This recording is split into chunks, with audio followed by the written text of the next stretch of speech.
Popped up by Torres. Panibagong pagkakataon na naman. Musa for the championship. And CSB makes history.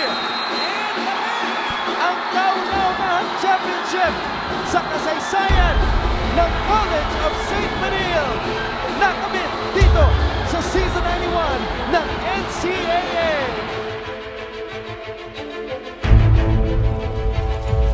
Pagkatapos magtala ng kasaysayan sa kanilang kauna-unahang Women's Volleyball Championship noong NCAA Season 91, handa na muling harapin ng College of St. Benilde Lady Blazers ang panibagong kabanata sa larangan ng volleyball.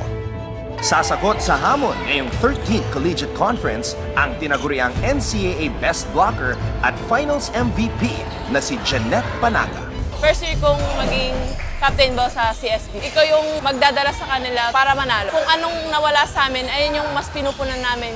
Target namin dito sa B-League is makilala kami as a champion team. Buo ang pananalig ng kanilang head coach Maki Carino sa kanyang kupunan na sasaba sa mainit na kompetisyon. Actually, last year, nakapasok kami ng quarterfinals. Eh, unfortunately, hindi kami nakapasok ng semifinals. This is our first league pa naman actually. After NCAA, may manalo dito sa Shakey's B-League because selection na siya ng mga teams. I-showcase na lang ng mga bata yung talents nila. Aasahan ni Coach ang gilas ng mga veterano sa lineup. Sabi nga nila, Hearts of the Champions. Kailangan namin mag-step up. Kaming mga spikers naman, kaya naman namin mag-fill in dun sa mga nawala. Mapapil ko sa kanila na gusto naming manalo. O captain, tsaka ate-ate na nga rin ako. Malaki expectation niya sa akin na kaya ko i-lead yung team.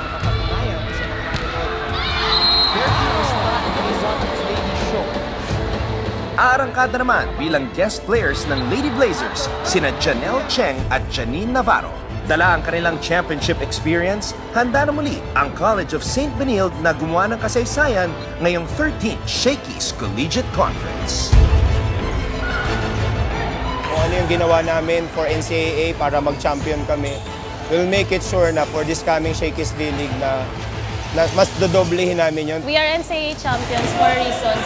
And kaya na namin makipagsabayan sa mga best collegiate teams ng bansa. Expect nyo rin kami kasi hindi kami papayag na hindi kami mananalo. Ng College of St. Benilde.